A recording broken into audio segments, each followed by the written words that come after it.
dan saya menyapa setiap saudara yang hadir dan saudara yang menyaksikan secara online. Kita beri tepuk tangan sekali lagi untuk kebaikan Tuhan Yesus. Haleluya. Silakan duduk kembali Bapak Ibu. Bulan ini kita banyak belajar tentang growth atau bertumbuh. Nah, kita sudah belajar minggu lalu dari kehidupan Ayub, di mana Ayub mulai mengalami pertumbuhan yang luar biasa melalui penderitaan. Saya tahu tidak ada orang yang mau menderita, tetapi kalau Tuhan izinkan, percayalah bahwa Tuhan mau melalui penderitaan kita belajar bertumbuh, untuk akhirnya kita melihat bahwa penderitaan akan dipakai Tuhan justru mendatangkan kebaikan. Yang percaya katakan amin. Nah, hari ini saudara sekalian kita akan belajar kembali dari kehidupan Ayub setelah Ayub melewati penderitaan. Mari kita lihat dalam Ayub pasal 42 ayat yang ke-12 sampai ayat 13. Ini ayat luar biasa dan menyenangkan sekali. Itu sebabnya saya tidak mau baca sendirian. Saya mau ajak saudara baca sama-sama, imani agar ayat ini juga terjadi dalam hidup saudara. Katakan amin. Ayo kita baca sama-sama. 2, 3. Tuhan memberkati Ayub dalam hidupnya yang selanjutnya lebih daripada dalam hidupnya yang dahulu. Ia mendapat 14.000 ekor kambing domba dan 6.000 unta, 1.000 pasang lembu dan 1.000 ekor keledai betina. Ayat 13, ia Ayub juga mendapat 7 orang anak laki-laki dan 3 orang anak perempuan. Wow, saya percaya kalau Tuhan yang disembah Ayub bisa memulihkan dan memberkati Ayub, Tuhan yang sama mampu memberkati dan memulihkan keadaan saudara. Yang percaya katakan amin. Nah, saudara sekalian, Ayub diberkati Tuhan setelah ia lulus melewati penderitaan. Percayalah bahwa setiap penderitaan ketika Tuhan izinkan terjadi, itu akan membuat saudara melihat di balik penderitaan akan ada kemuliaan yang besar. Nah, ternyata Alkitab mencatat kekayaan Ayub akhirnya bertumbuh 2 kali lipat daripada sebelumnya. Nah, bukan karena kepo, ya, tapi saya mencoba mau tahu kira-kira kekayaan Ayub setelah dipulihkan Tuhan kalau dikonvertkan dengan US dollar hari ini kira-kira berapa? Nah, saya mencoba menyederhanakan supaya Anda ngerti, 14.000 kambing domba itu paling murah di Amerika, paling murah $150, itu 2.100.000. 6.000 unta, paling murah harga di Amerika $9.000, ya, itu 54 juta US dollar. 2.000 lembu kali 2.000, 4 juta. 1.000 keledai kali $100, 100.000. Jadi paling tidak, saudara sekalian, kekayaan Ayub setelah dipulihkan itu totalnya 60 juta 200 US dollar. Wow, itu kalau dibelikan bakso goreng, saudaraku, kira-kira dapat berapa? Nah, bayangkan itu kekayaan pada waktu itu. Kalau sekarang dengan inflasi akan jauh berlipat-lipat. Nah, saudara sekalian, pernahkah Anda berpikir bagaimana Ayub, saudaraku, caranya dari kebangkrutan, Ayub bisa jadi kaya raya kembali. Bahkan dia lebih kaya 2 kali lipat dari sebelumnya. Well, saya yakin saudara paling pasti bilang gini, oh ini karena Ayub diberkati. Oh saya percaya karena Tuhan memberkati. Katakan amin. Kenapa? Karena kerja keras tidak akan menolong banyak, akan sia-sia tanpa berkat Tuhan. Tapi orang benar ketika diberkati Tuhan, kita akan melihat kebaikan demi kebaikan Tuhan nyata dalam hidup kita. Tepuk tangan yang meriah untuk kemuliaan Tuhan. Amin.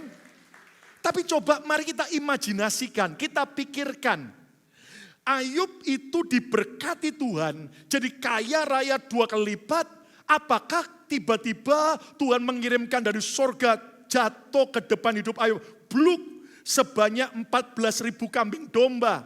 Lalu jatuh dari sorga bluk 6.000 unta. Lalu jatuh dari sorga bluk 2.000 lembu. Lalu 1.000 keledai. Ya enggak mungkin, saudaraku ya. Jadi saudara sekalian, selain karena berkat Tuhan, pasti ada proses yang Ayub harus lakukan. Nah, saya merenungkan cukup lama tentang hal ini. Kira-kira apa yang membuat Ayub bisa menjadi orang yang diberkati Tuhan kembali. Dari seorang yang sudah bangkrut, akhirnya jauh lebih kaya 2 kali lipat daripada sebelumnya. Nah, ketika saya terus bertanya pada Tuhan, akhirnya Tuhan mengajari saya mau sharingkan, ternyata jawabannya. Sebelum saya jawab, siapa yang mau tahu jawabannya? Katakan amin. Siapa yang mau tahu jawabannya? Katakan haleluya. Saya yakin kalau sudah tahu jawabannya, mulai sejak hari ini dan seterusnya, hidupmu akan dipulihkan Tuhan. Yang mau beri tepuk tangan yang meriah untuk kemuliaan Tuhan. Amin. Semangat. Semangat. Jawabannya adalah karena apa? Kerendahan hati telah membuat Ayub menjadi kaya raya kembali. Well, dari wajah saudara saya melihat, ya cuman kerendahan hati Pastor Lukas bisa membuat Ayub jadi kaya kembali. Wait. Jangan marah dulu. Mari kita lihat buktinya. Ternyata kerendahan hati Ayub di hadapan Tuhan. Kerendahan hati Ayub di hadapan sesama. Justru itulah modal utama Ayub alami pelipat gandaan pertumbuhan dalam soal kekayaannya. Buktinya mana? Nah, saudara sekalian, mari kita lihat ada satu ayat dalam Ayub 42 yang ternyata sering kita lewati dan jarang dibahas.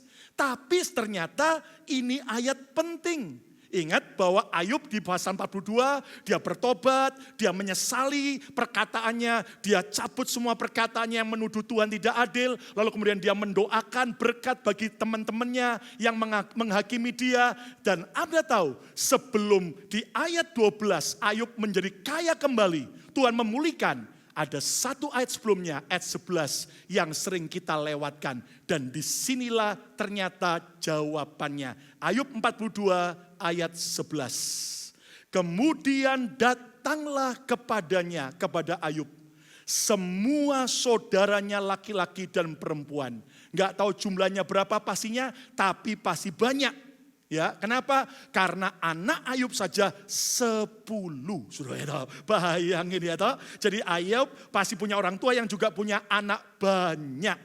Dan datanglah kepadanya semua saudaranya laki-laki dan perempuan dan semua kenalannya yang lama. Ingat, Ayub tadinya konglomerat, orang terkaya di negeri timur. Orang kalau kaya banyak kenalannya, enggak kenal pun pura-pura kenal, ya kan? Jadi banyak enggak kenalannya? Banyak. Terus lihat yang menarik, mereka datang makan bersama-sama dengan dia, dengan Ayub di rumahnya. Ingat waktu itu Ayub masih melarat.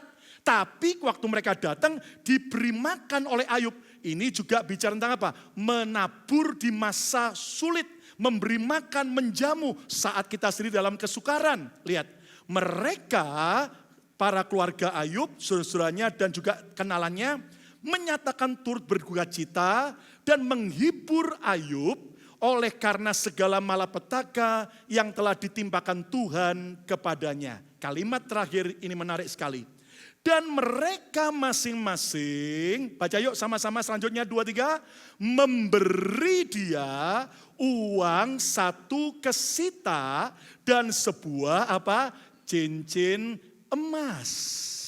Jadi setiap saudara-saudara Ayub yang datang, setiap kenalan-kenalannya yang datang, anggaplah kira-kira totalnya mungkin 50 orang. Anggaplah mungkin 100 orang. Ya, ini misalnya masing-masing mereka setelah dijamu Ayub makan di rumahnya, kemudian mereka menghibur, mengucapkan bela sungkawa atas apa yang terjadi, lalu mereka memberi Ayub masing-masing uang 1 kesita dan sebuah cincin emas. Setiap orang 1 uang kesita, setiap orang 1 cincin emas. Nah, saya akhirnya mencoba mempelajari 1 uang kesita itu berapa. Saya kemudian studi dari bahasa aslinya dan sebagainya. Ternyata tidak ada yang tahu kira-kira berapa banyak uang satu kesita. Tapi yang pasti itu uang yang cukup besar akhirnya. Yang akhirnya dikumpulkan Ayub. Ketika mereka misalnya 50 orang yang datang, berarti ada 50 uang kesita. Dan berarti ada 50 cincin emas.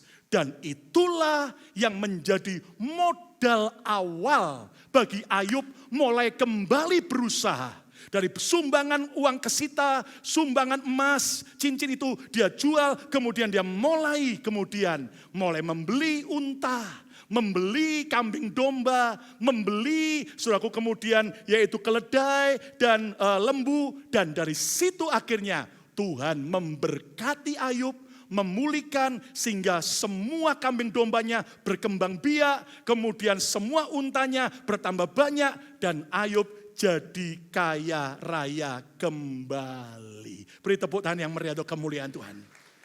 Oke, make sense?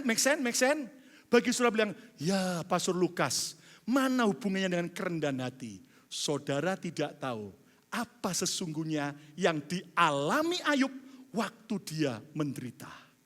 Ternyata pada saat Ayub menderita, Ayub sempat berkeluh kesah tentang sikap dan perlakuan saudara-saudaranya. Sikap dan perlakuan daripada kenalannya semua. Seperti apa sikap mereka? Ayub 19 ayat 13 sampai 20. Perhatikan, Ayub yang ngomong gini. Saudara-saudaraku dijauhkannya daripadaku. Alias waktu Ayub menderita, semua saudaranya menjauh. Dan kenalan-kenalanku tidak lagi mengenal aku. Pura-pura tidak kenal. Ayat 14. Kaum kerabatku menghindar. Di WhatsApp, di telepon, pura-pura tidak diangkat. Dan kawan-kawanku melupakan aku. Ayat 15, anak semang dari dan budak perempuanku menganggap aku orang yang tidak dikenal. Pura-pura tidak kenal. Ini pegawainya Ayub dulu loh. Budaknya pun pura-pura tidak kenal. Aku dipandang mereka orang asing. Ayat 16, lalu kalau aku memanggil budakku, ia tidak menyaut. Pura-pura tidak mau menyaut. Aku harus membujuknya dengan kata-kata manis. Ayat 17, nafasku menimbulkan rasa jijik kepada istriku. Ya, dan bauku memualkan saudara-saudara sekandungku karena penyakit yang mengerikan yang Ayub alami. 18. Bahkan kanak-kanak pun menghina aku. Ayub dihina.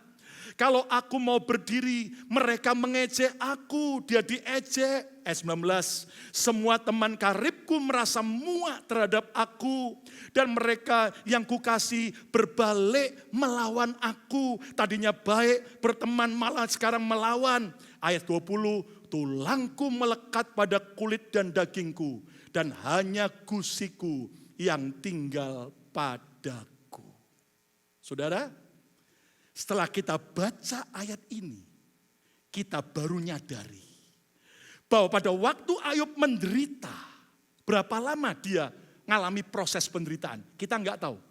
Tapi paling tidak, saudara sepupu kita di kitab mereka mengatakan, Nabi Ayub itu minimal 2 tahun lewati masa sulit.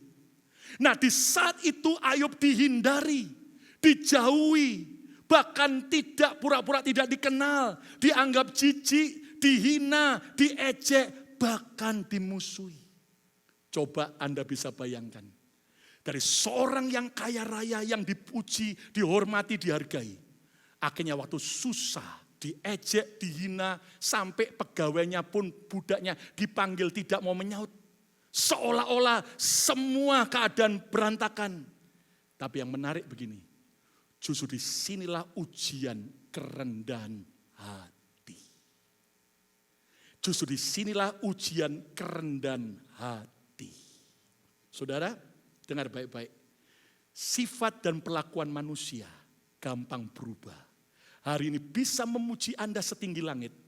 Orang yang sama besok bisa menghina Anda, maaf kayak kotoran. Itu sifat manusia. Dan kalau hidupmu engkau gantungkan dari apa pendapat dan pujian orang, hidupmu akan up and down. Dengar baik-baik, kita belajar semua penerimaan manusia sementara dan bisa berubah. Yang penting saudara harus mengerti dalam segala keadaan Tuhan menerima kita apa adanya. Amin. Jangan takut Anda ditinggalkan manusia. Karena manusia dengan mudah akan meninggalkan, melupakan saudara. Takutlah kalau Anda ditinggalkan Tuhan. Selama saudara tidak ditinggalkan Tuhan, orang bisa diubah Tuhan dari jahat jadi baik kembali. Yang setuju beri tepuk tangan yang meriah untuk kamu. Nah, di sini ujian kerendahan hati Ayub. Setelah mereka menghindar, dihubungi selalu menolak, mengejek, menghina. Sekarang saat mereka datang lagi mengunjungi rumah Ayub. Kalau Ayub sombong, no, pergi sana, gua gak butuh lu. No. Ayub dengan rendah hati menyambut mereka.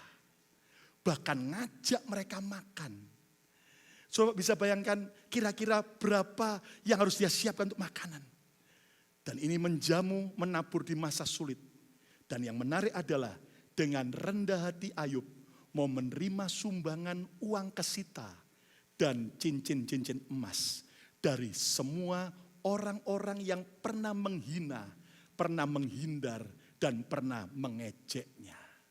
Sudah coba bisa imajinasikan dari seorang konglomerat yang kaya raya langsung melarat, bangkrut, dan dihina, diejek.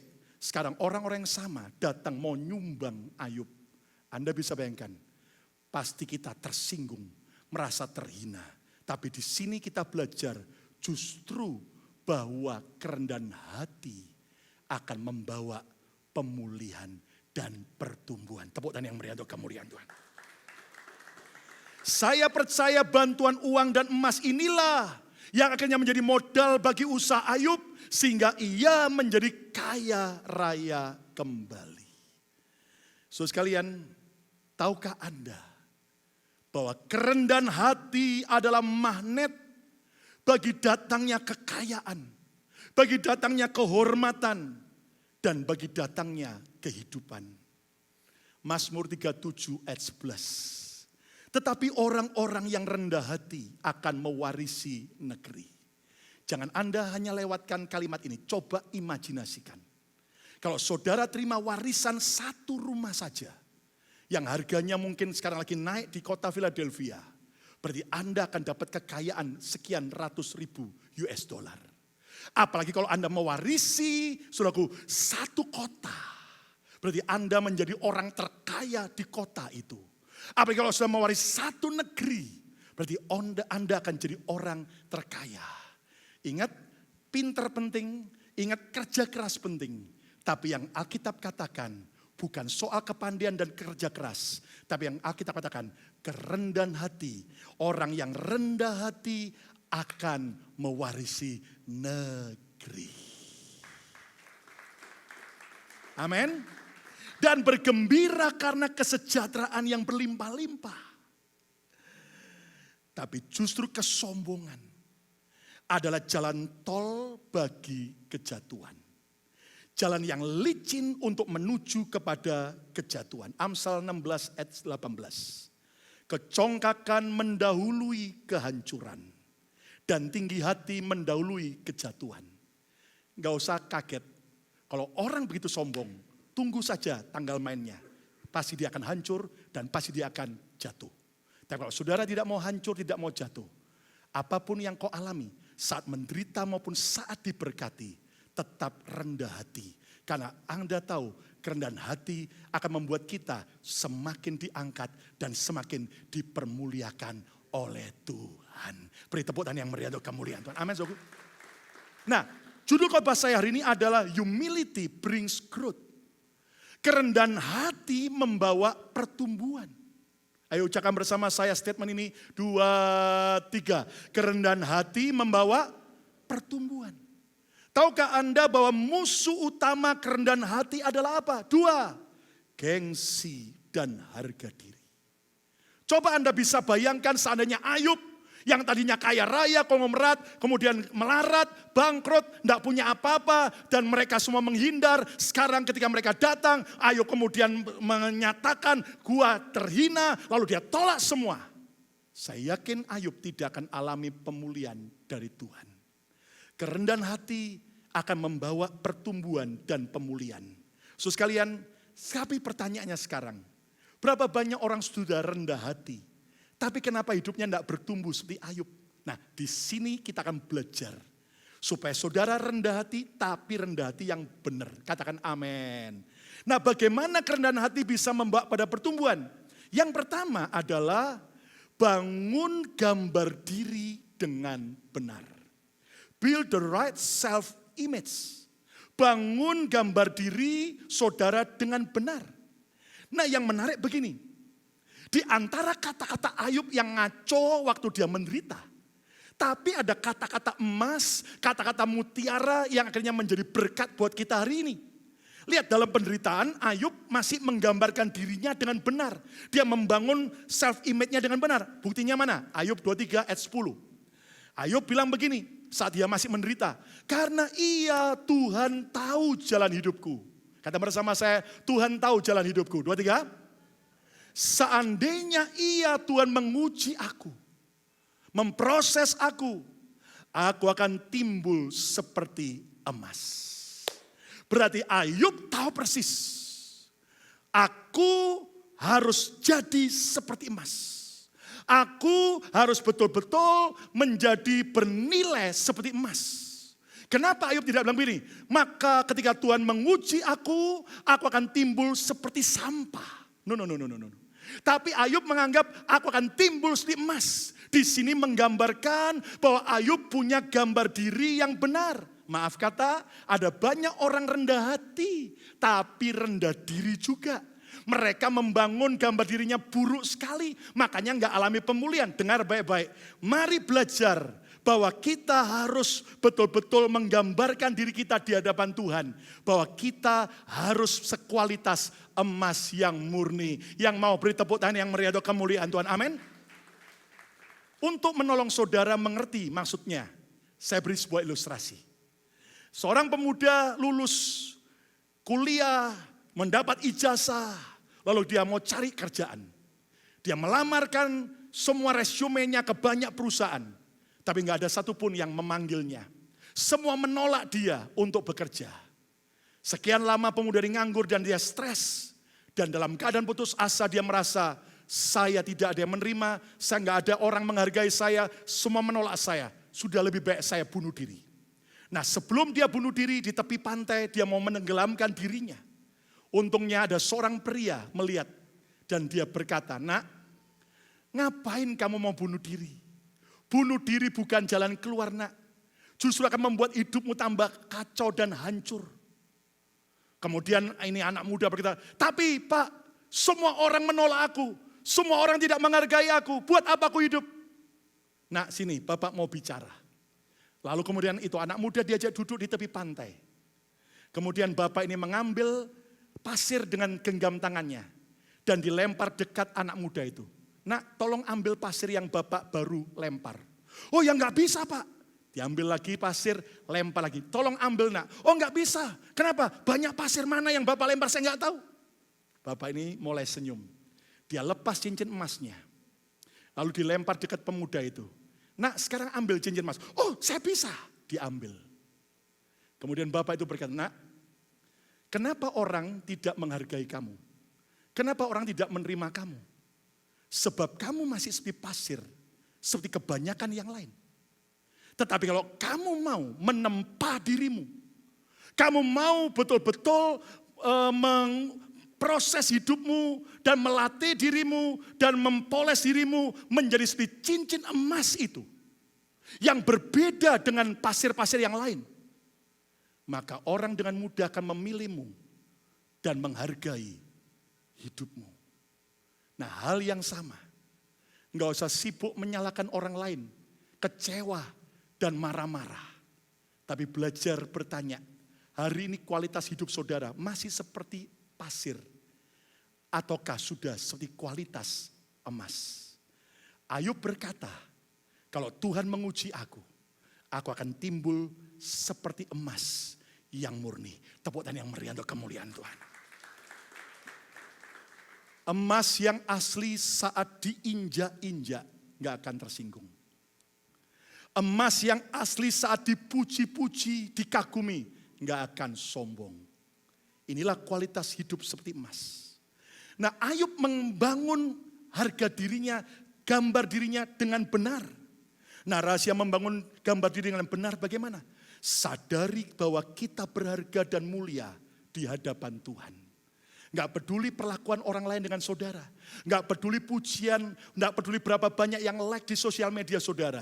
Tapi di hadapan Tuhan tetap saudara berharga dan mulia sejak kita percaya Yesus. Tepuk tangan yang meriah untuk kemuliaan Tuhan. Amin. Katakan haleluya. Sadari nilai hidup kita tidak ditentukan oleh packaging luar kita. Oh, kalau saya cantik, kalau saya ganteng, oh kalau saya kelihatan kaya, baru orang akan menghargai. Inilah realita hidup. No. Saudara, kalau Anda diberkati, puji Tuhan. Kalau Anda cantik, Anda pandai, Anda punya banyak gelar, puji Tuhan. Tapi Anda harus tahu bahwa nilai hidupmu bukan ditentukan oleh paket luarnya. Saya diberi teman sebuah casing handphone yang cukup mahal. Tapi saya mau beritahu, ini cuman casingnya. Yang penting adalah di dalamnya handphonenya. Saudara itu, sadari nilai hidup kita ditentukan oleh apa yang ada di dalam kita. Setuju katakan amin. Saudara, banyak orang cuman sibuk akan casing luar hidupnya. Padahal yang paling penting bukan casingnya, tapi dalam kita. Apa yang kita hidupi, bagaimana kita hidup. Untuk Anda lebih ngerti, mari kita saksikan sebuah klip singkat berikut ini. Silakan. Pelajaran dari air di dalam cangkir. Dalam satu kesempatan, beberapa alumni SMA mengunjungi mantan guru mereka. Sang guru sangat senang melihat mantan siswa-siswanya dan bertanya tentang kehidupan mereka.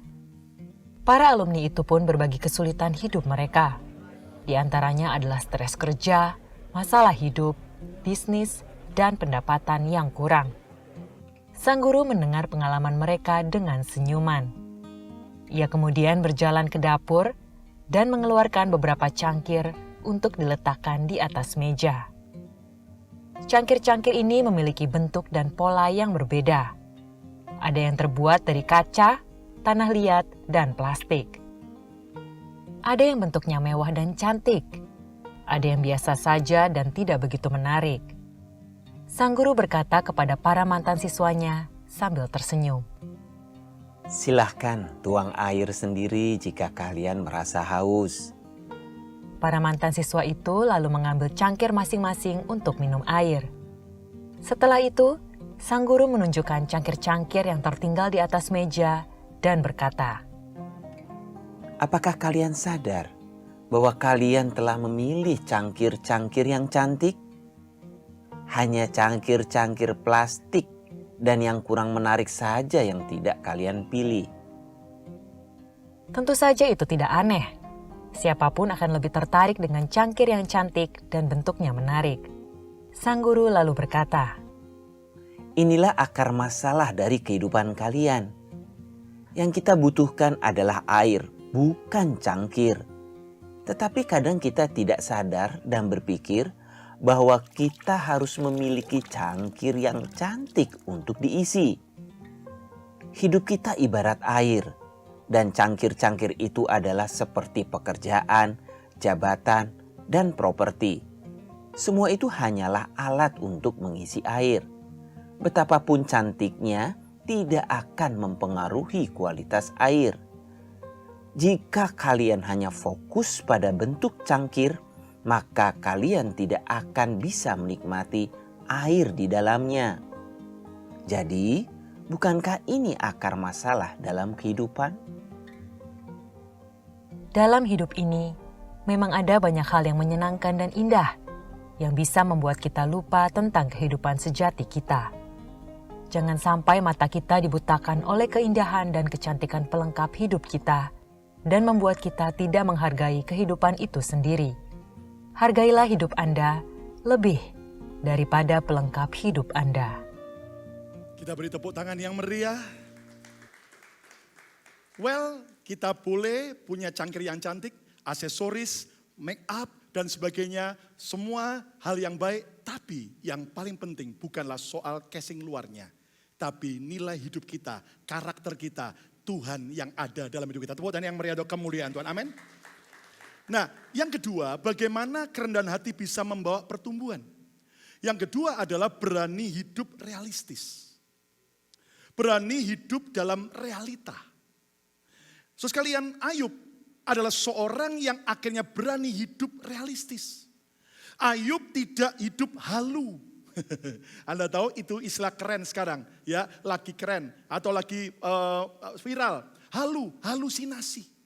Ada orang kemudian hidupnya tidak mau menerima kenyataannya. Hanya halusinasi tentang kesuksesan di masa lalu. Atau tentang impiannya yang ternyata belum tercapai. Nah, saudara sekalian, di gereja ini saya mengajar tentang iman. Saya mengajar tentang pengharapan.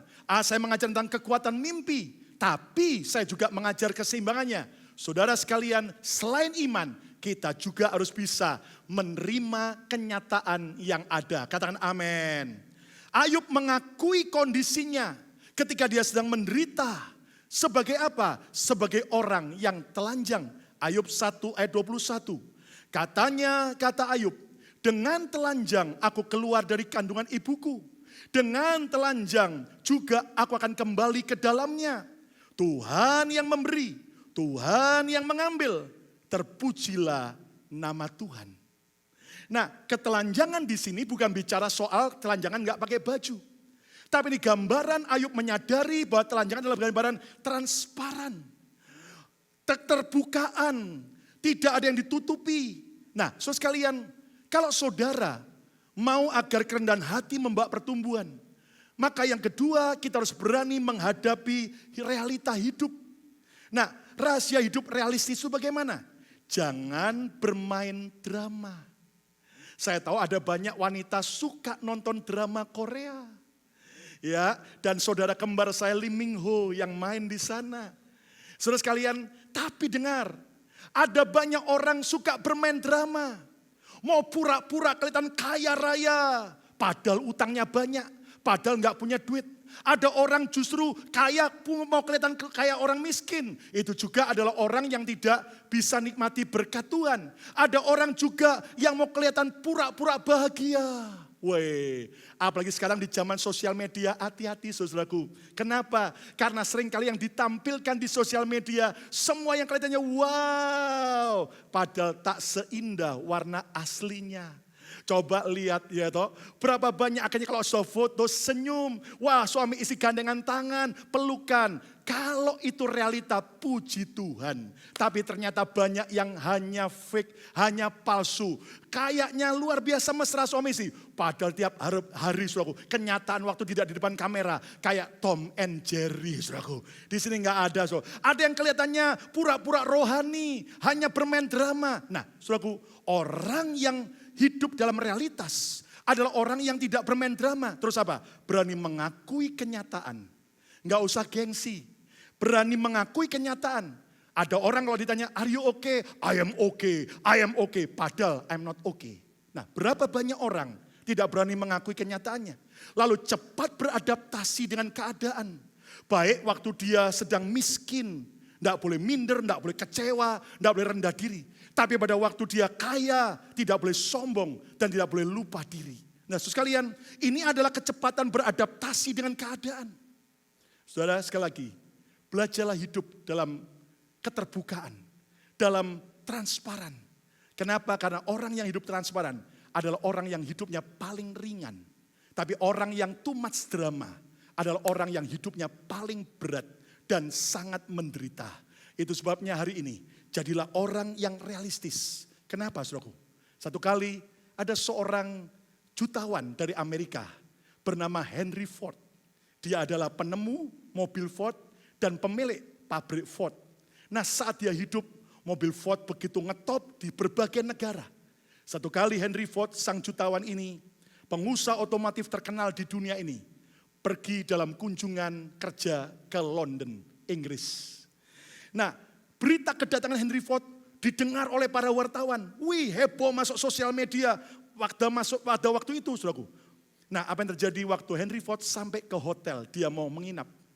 Ternyata petugas hotel menyambut Henry Ford dengan hormat.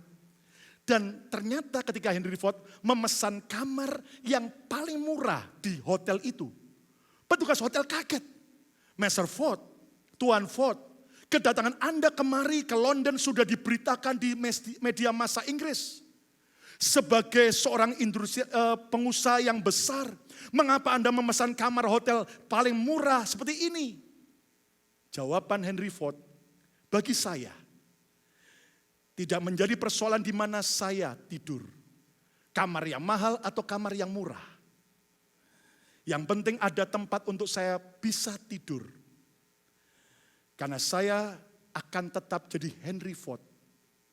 Tidak ditentukan oleh berapa mahal kamar hotel yang saya tiduri. Dan Anda tahu, orang hebat bukan dikenal karena kekayaan dan apa yang dia miliki. Tapi orang hebat dikenal karena karakter dan kerendahan hatinya. Yang setuju, beri tepuk tangan yang meriah untuk kemuliaan. Saya tidak anti dengan Anda menikmati berkat. Saya pun menikmati berkat. Tapi ingat, itu cuma aksesoris. Tapi mari kita belajar hidup dalam realitas. Ketika itu terjadi, hidupmu akan alami pemulihan. Yang ketiga, yang terakhir, bagaimana kerendahan hati bisa membawa pada pertumbuhan. Bersedia ditolong. Saudara, Ayub ini enggak gengsi untuk ditolong. Ketika semua saudara-saudaranya datang, menghibur dia. Bahkan memberi sumbangan tiap orang satu kesita uang. Tiap orang satu cincin emas. Ayub bersedia ditolong. Lihat Ayub 42 ayat 11 tadi. Akhirnya Ayub mau terbuka bagi kedatangan orang-orang yang mau menolong dia. Tahukah Anda bahwa orang sombong adalah orang yang merasa bisa tanpa pertolongan orang lain. Orang yang berani minta tolong kepada orang lain bukanlah tanda orang itu lemah, tetapi justru tanda kerendahan hatinya. Beri tepuk tangan yang meriah untuk kemuliaan Tuhan.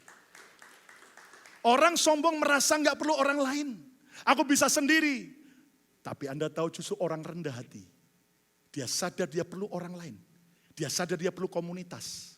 Itu sebabnya sekali lagi, kalau saudara mau jadi orang rendah hati, saya dorong Anda bergabunglah dalam BFA, Bethany Family Altar. Bethany Family Altar yang ada di gereja ini. Karena ketika Anda gabung ke BFA, saudara akan punya keluarga rohani yang saling menguatkan, saling mendoakan, serta saling menolong. Yang setuju beri tepuk tangan yang meriah untuk kemuliaan Tuhan. Rahasia mau ditolong itu bagaimana? Terbukalah bagi pertolongan Tuhan. Saudara, pertolongan manusia akan sia-sia tanpa pertolongan Tuhan. Rendahkan diri kita tiap hari. Tuhan, sehebat apapun aku perlu pertolonganmu. Lalu terbukalah bagi pertolongan orang lain. Saudara sekalian, mari kita tahu bahwa kita nggak pernah bisa expert dalam semua bidang. Kita perlu orang lain. Dan ingat, setelah saudara ditolong, jangan lupa menolong orang-orang yang lain di sekitar kita. Lalu mau belajar dari Tuhan dan orang lain. Dan ini merupakan sesuatu yang akan membuat saudara dan saya mengalami terobosan demi terobosan. Saya lihat begini saudaraku. Di tengah-tengah pandemik ini, yang sedih ada banyak orang yang merasa gengsi untuk minta tolong. Padahal seringkali pertolongan Tuhan tidak akan pernah terlambat bagi mereka yang minta tolong kepadanya. Ada banyak orang gengsi minta tolong pada orang lain. Padahal saya percaya Tuhan akan mengirimkan orang-orang yang mengasihi saudara untuk menolong hidup saudara. Yang sujud tepuk tangan yang meriah untuk kemuliaan Tuhan. Sejak kita membagi delivery sembako, saya mengetes setiap orang yang mau menerima. Saya haruskan mereka untuk SMS ke nomor saya. Saya bisa alihkan ke beberapa staf yang lain. Tapi saya sengaja, saya mau touch dengan mereka yang di bawah. Anda tahu, saya bilang bahwa kalau mau pembagian Kamis pagi, Kamis siang akan diantar ke rumah, Rebo harus SMS. Paling lambat sebelum jam 9. Tapi Anda tahu, Ada orang-orang marah. Kenapa harus SMS? Justru di situ saya tes kerendahan hati mereka. Maaf, SMS apa beratnya? SMS apa bayar mahal? Tidak kan? Cuma hanya butuh kerendahan hati. Nganter ngirim ke rumah mereka, itu jauh lebih mahal. Betul saudaraku? Apa yang kita bagi lebih mahal. Tapi maaf, ada banyak orang gengsi sombong. Dan dari kata-kata SMS, terkadang saya tahu, ini orang masih setengah sombong, setengah rendah hati saudaraku. Ya, tapi saya jawab dengan baik, siap. Besok akan dikirim, Tuhan memberkati. Ada orang dengan rendah hati, tapi ada orang sombong. Saya berdoa, setiap kita belajar rendah hati. Karena kerendahan hati akan membawa pertumbuhan yang ajaib dalam hidup saudara dan saya. Yang mau tepuk tangan yang katakan amin. Kesimpulannya, kerendahan hati akan menghasilkan pertumbuhan yang positif. Baik pertumbuhan rohani, pertumbuhan dalam soal keluarga kita, pertumbuhan dalam soal ekonomi kita, kesehatan, pelayanan, dan pengaruh kita. Dan bagaimana kerendahan hati bisa membawa kepada pertumbuhan. Yang pertama, bangun gambar diri dengan benar. Ayub berkata, seandainya Tuhan menguji aku bukan timbul seperti sampah. Tapi di tengah-tengah proses, aku akan tunjukkan di hadapan Tuhan dan sesama. Aku akan mau muncul sebagai emas yang murni. Dipuji maupun dihina, emasnya akan pernah terganggu. Karena dia tahu dia emas asli, bukan emas Lukas atau emas bejo. Tepuk tangan yang meriah untuk kemuliaan Tuhan. Amin. Yang kedua, berani hidup dalam realistis. Gak usah main drama, hidupmu akan berat, capek. Belajar apa adanya. Kalau Anda diberkati, nikmati berkat, boleh. Tapi kalau Anda sedang dalam keadaan belum diberkati, gak usah gengsi. Hidup dalam realita saja. Yang ketiga, bersedia ditolong. Mari kita percaya, pertolongan Tuhan tidak akan pernah terlambat. Siapa diberkati oleh khotbah pada hari ini? Siapa diberkati oleh khotbah hari ini? Beri tepuk tangan yang meriah untuk kemuliaan Tuhan. Amin.